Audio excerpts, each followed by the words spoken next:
صحیح بخاری کی اس روایت میں فَأَخْتَمَهَا ہاجرو کے لفظ سے مورخین عموماً ظاہری مطلب لیتے ہوئے سیدہ ہاجرہ کو باندی قرار دیتے ہیں، مگر قاضی سلیمان منصور پوری نے بڑی تفصیل سے دلائل جمع کر کے ثابت کیا ہے کہ وہ باندی نہیں بلکہ شاہ مصر کی صاحبزادی تھیں۔ ان کا عبرانی نام ہاغار ہے۔ جب فرعون مصر نے سیدہ سائرہ کی کرامت کو دیکھ کر حضرت ہاجرہ کو ساتھ کر دیا تب ان کا نام آجرہ ٹھہرا، یعنی یہ اس مصیبت کا اجر ہے جو بادشاہ کے ظلم سے اٹھانی پڑی۔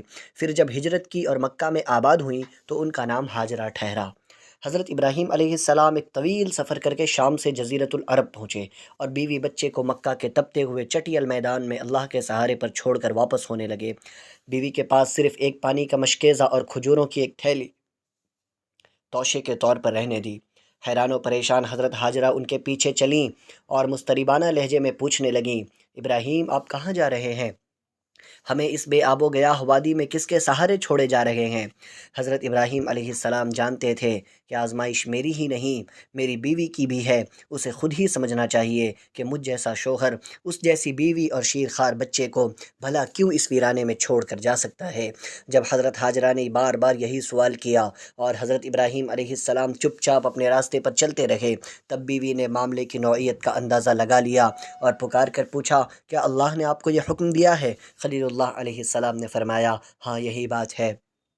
حضرت ہاجرہ کا دل مطمئن ہو گیا کیونکہ اللہ پر انہیں ویسا ہی بھروسہ تھا جیسا ایک پختہ مومن بندی کو ہونا چاہیے۔ میں اس کی رضا پر راضی ہوں، یہ کہہ کر ہاجرہ واپس مڑ گئیں۔ حضرت ابراہیم علیہ السلام نے مکہ کی گھاٹی کو عبور کیا تو رفیق حیات اور بچہ نظروں سے اوجھل ہو گئے۔ تب انہوں نے مڑ کر اس وادی کی طرف منہ کیا جہاں انہوں نے بیوی اور بچے کو چھوڑا تھا۔ وہ اللہ کے پیغمبر تھے، جانتے تھے کہ پہاڑیوں سے گھری مکہ کی وادی کائنات کا مقدس ترین مقام ہے، جہاں آج بھی اللہ کے سب سے پہلے گھر کے آثار ریت کے تہ میں چھپے ہوئے ہیں، اور صدیوں سے انبیاء و رسول اس کی زیارت کرنے اور اس کی برکات حاصل کرنے یہاں آتے رہتے تھے۔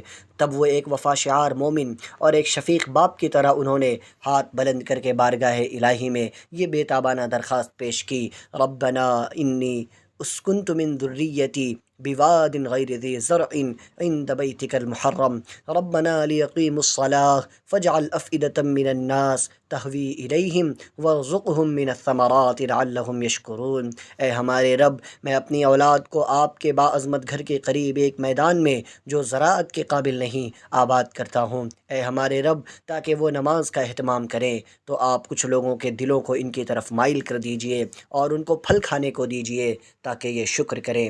حضرت ابراہیم علیہ السلام اور حضرت ہاجرہ دونوں نے اللہ تعالیٰ پر اعتماد کرنے، اس کی رضا پر راضی رہنے، اس کی رضا کے آگے سر جھکانے اور اس کی خاطر بڑی سے بڑی قربانی دے ڈالنے کا لازوال نمونہ پیش کر دیا۔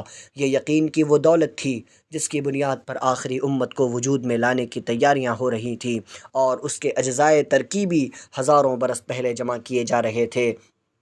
اللہ نے حضرت ہاجرہ اور حضرت ابراہیم علیہ السلام کی قربانی کو بار آور کیا، جیسا کہ حضرت ہاجرہ نے کہا تھا۔ اللہ تعالیٰ نے ان کو ضائع نہیں کیا بلکہ ان کا نام قیامت تک تابندہ کر دیا۔